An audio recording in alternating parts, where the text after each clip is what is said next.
ओम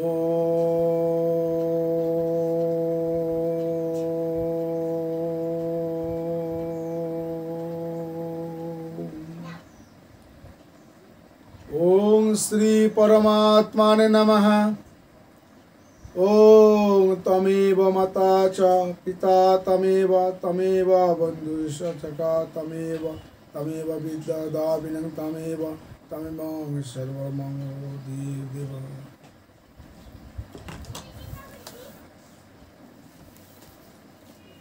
श्री श्री रामकृष्ण कथामृत श्रीमकथित द्वितीय परिच्छेद प्रथम दर्शन। तब कथामृतं तप्त जीवनं कविभिरीतं कल्मो शापहं सर्वं मंगलं श्रीमद्दाततं भुवि गृहन्ति ये भूरिदा जना।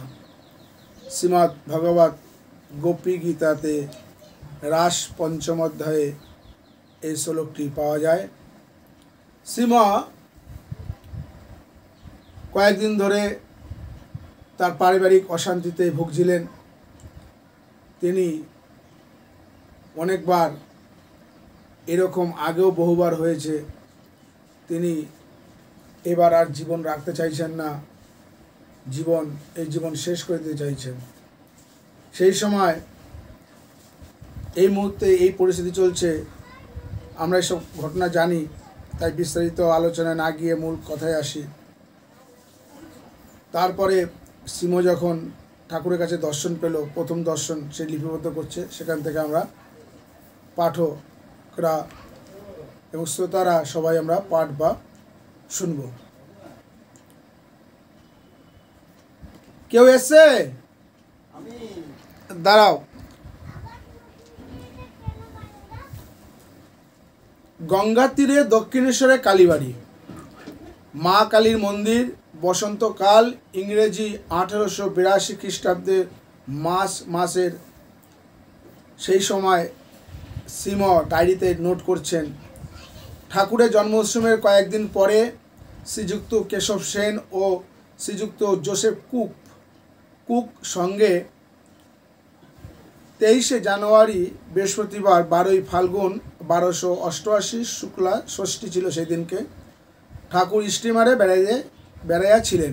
তাহারই কয়দিন পরে সন্ধ্যা হয় ঠাকুর শ্রীরামকৃষ্ণ ঘরে মাস্টার আসিয়া উপস্থিত।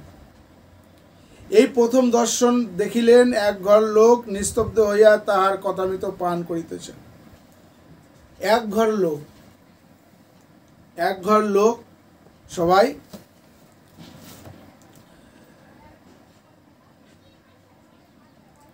নিস্তব্ধ হইয়া তাহার কথামৃত পান করিতেছেন।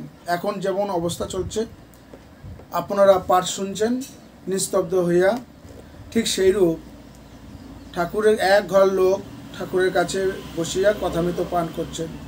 ঠাকুর তক্তপোষে বসিয়া পূর্বাহ্য হইয়া সহস্রবাদনে হরিকথা কহিতেছেন। ভক্তরা মেজে বসিয়া আছেন। কি কথা হচ্ছে? একজন প্রশ্ন করেছেন, মহাশয় কর্মত্যাগ কখন হয়? ঠাকুর তার উত্তরে বলছে, মাস্টার দাঁড়াইয়া অবাক হইয়া দেখিতেছেন, তাহার বোধ হইল যেন সাক্ষাৎ সুখদেব ভগবত কথা কহিতেছেন আর সর্বতীর্থে সমাগম হইয়াছে, অথবা যেন শ্রী চৈতন্য পরিক্ষেত্র রামানন্দ স্বরূপাদি ভক্তের সঙ্গে বসিয়া আছেন ও ভগবানের নাম গুণকীর্তন করিতেছেন। ঠাকুর বলিতেছেন, যখন একবার হরি বা একবার রাম নাম করলে রোমাঞ্চ হয়, অশ্রুপাত হয়, তখন নিশ্চয়ই যেন যে সন্ধ্যা আদি কর্ম আর করতে হবে না। তখন কর্মত্যাগের অধিকার হয়েছে, কর্ম আপনা আপনি ত্যাগে হয়ে যাচ্ছে। তখন কেবল রাম নাম কি হরিনাম কি শুদ্ধ ওঙ্কার জপলেই হলো। আবার বলিলেন, সন্ধ্যা গায়ত্রীতে লয় হয়, গায়ত্রী আবার ওঙ্কারে লয় হয়। মাস্টার সিধুর সঙ্গে বরানগরে এ বাগানে ও বাগানে বেড়াইতে বেড়াইতে এখানে আসিয়া পড়িয়া আছেন।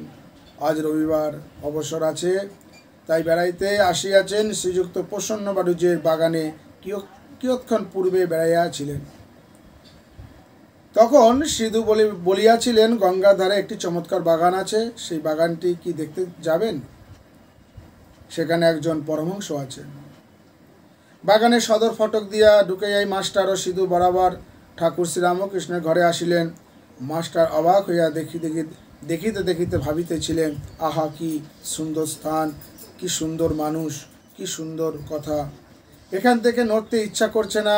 কিয়ৎক্ষণ পরে মনে মনে বলিতে লাগিলেন, একবার দেখি কোথায় এসেছি, তারপর এখানে এসে বসব।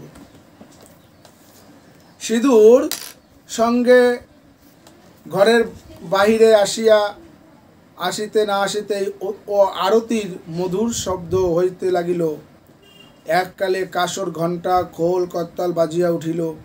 বাগানের দক্ষিণ সীমান্ত হইতে নববধের মধুর শব্দ আসিতে লাগিল। আমরা যারা দক্ষিণেশ্বরে গিয়েছি সন্ধ্যের সময় এখনও সেইরূপই হয়, বরঞ্চ আরও একটু আরও বাজনাবাতি ইত্যাদি আরও সরঞ্জাম বেড়ে গেছে। খুব সুন্দর দক্ষিণেশ্বরে সন্ধ্যা আরতি আপনারা দেখতে যাবেন সবাই। সেই শব্দ ভাগরতী বক্ষে যেন ভ্রমণ করিতে করিতে অদূরে গিয়া কোথায় মিশিয়া যাইতে লাগিল। আহা কি দারুণ! মন্দ মন্দ কুসুম গন্ধবাহী বসন্ত নীল, সবে জ্যোৎস্না উঠিতেছে। ঠাকুরদের আরতির যেন চতুর্দিক আয়োজন হইতেছে। মাস্টার দ্বাদশ শিব মন্দিরে, শ্রী শ্রী রাধাকান্তের মন্দিরে ও শ্রী শ্রী ভবতারীর মন্দিরে আরতি দর্শন করিয়া পরম প্রীতি লাভ করিলেন। সিধু বলিলেন, এটি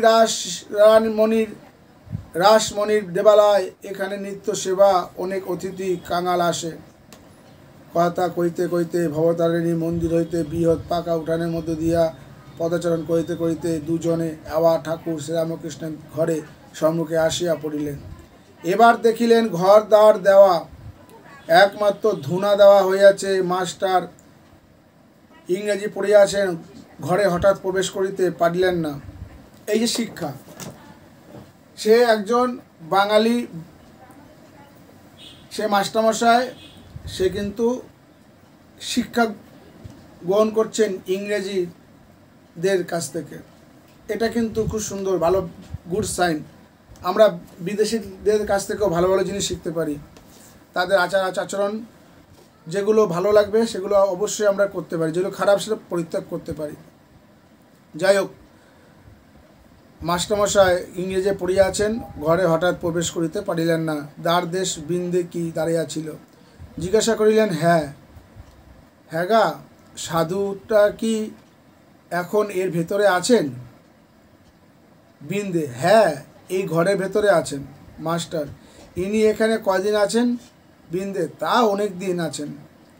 মাস্টার, আচ্ছা ইনি কি খুব বইটই পড়েন? বৃন্দে, আর বাবা বইটই সব ওর মুখে।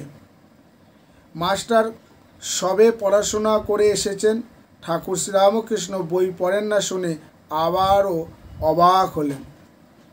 মাস্টার, আচ্ছা ইনি বুঝি এখন সন্ধ্যা করবেন? আমরা কি এর ঘরের ভেতর যেতে পারি? তুমি একবার খবর দিবে।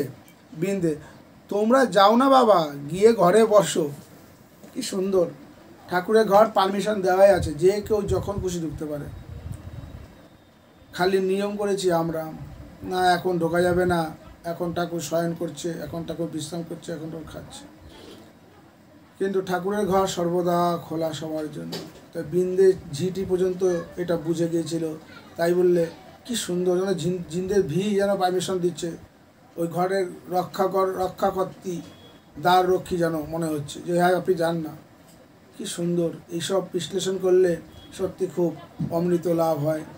তাই আজ এখানেই আমি সমাপ্ত করছি। কথা আমি তব তপ্ত জীবন কবিভীত কল্পবাসা।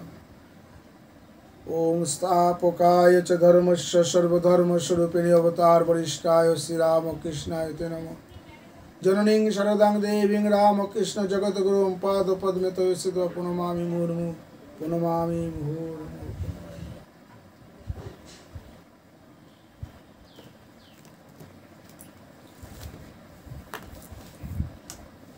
একটুকু ছোঁয়া লাগে, একটুকু কথা শুনি।